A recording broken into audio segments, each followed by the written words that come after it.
अरे मैडम ये क्या बदतमीजी है, तुमने मेरे ऊपर कूड़ा क्यों फेंका? अबे वो कूड़े वाले, चुपचाप से कूड़ा उठाओ निकल। इतने दिनों से कहा था, इतने दिनों बाद आया और देखो बदतमीजी इसकी।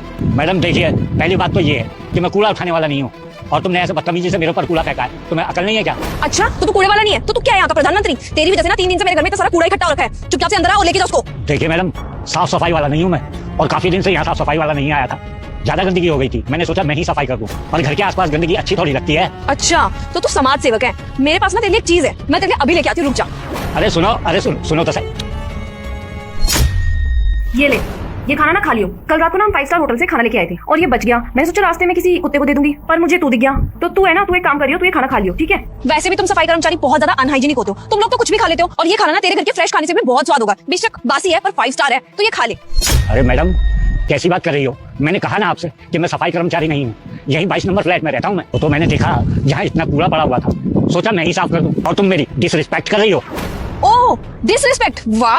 अंग्रेजी का ये शब्द कहाँ से सीखा? और तुम्हें वैसे लग क्या रहा है कि तुम मेरे सामने अंग्रेजी के 2 शब्द बोलोगे तो तुम्हारी औकात बढ़ जाएगी? नहीं, तुम कूड़े वाले हो ना, कूड़े वाले ही रहोगे, समझ में आया? और वैसे भी ना मैं तुम जैसे लोगों को अच्छे से जानती हूँ। तुम लोग गंद में रहते हो और गंदा ही खाते हो, और हम जैसे लोगों को देख रहे हो, हमारा स्टैंडर्ड ना तुम लोगों से बहुत हाई है। हमारा घर सब साफ रहता है, तुम लोग कचरे में हाथ डालते हो, समझ में आया तुम्हें? और तुम्हें पता है हम लोग गंद में कभी हाथ नहीं डालते क्योंकि हम लोगों ने ना मेड रख रखी है इन जैसे कामों के लिए। और मुझे तो तुम्हारा स्टैंडर्ड दिख ही रहा है, गली में कूड़ा उठाते हुए। तुम्हारा ना लकी दिन है, 5 स्टार होटल का खाना नसीब हो रहा है तुम्हें, खा लो तभी कह रही हूँ।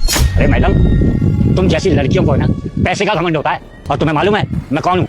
मैं एमसीडी से रिटायर्ड ऑफिसर हूँ और मुझे पता है मैडम ग्राउंड लेवल पर काम करना कितना मुश्किल है। और तुम सफाई कर्मचारी को इतना बुरा भला बोल रही हो। मैडम अगर सफाई कर्मचारी घर में बैठ जाए ना, तुम्हारे घर आंगन सब कचरे से भर जाए। तुम जैसे अमीर लोगों को सफाई करनी तो आती नहीं ना, और तुम जैसे लोगों के घर साफ इसलिए हैं क्योंकि सफाई कर्मचारी वो सफाई करते हैं। अंकल जी आप रिटायर्ड ऑफिसर हो, वो भी एमसीडी से? अंकल जी प्लीज मेरे को माफ कर दो, मुझे सही में नहीं पता था कि आप रिटायर्ड ऑफिसर हो।